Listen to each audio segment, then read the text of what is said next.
আজকে আমাদের বাঙালিদের জীবনে খুব বড় একটা দিন। আজকে কালী পুজো। তাই সবাইকে জানিয়ে কালী পুজোর অনেক অনেক শুভেচ্ছা। সবার যেন সারা বছরটা খুবই ভালো কাটে। মা যেন সবাইকে রক্ষা করেন সমস্ত বিপদ থেকে। আমি তাই সবার সাথে একটু ছবি তুলে নিলাম।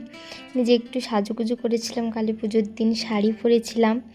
আর সেই উপলক্ষে আমাদের পাড়াতে মেলা বসেছিল জানো তো।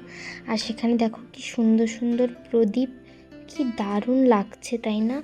কালী পুজোর সময় বাজারে যে লাইট বা যে মোমবাতি বা এত ভ্যারাইটিস পাওয়া যায়, সেটা কিন্তু অন্য সময় পাওয়া যায় না। কি সুন্দর দেখো এই মোমবাতিগুলো পদ্মের উপর, কি দারুণ লাগছে তাই না। এগুলো আর্টিফিশিয়াল, দেখো লাইট জ্বলে ভেতরে। আমিও তাই নিজের পছন্দ মতো কিছু টুকিটাকি জিনিস কিনে নিয়েছি, কয়েকটা প্রদীপ, কিছু মোমবাতি এবং তারাবাতি, ঝুরঝুরি বাতি, মানে যেগুলো আমি পারবো। আমি তো অত বাজি রাজি ফাটাতে পারি না।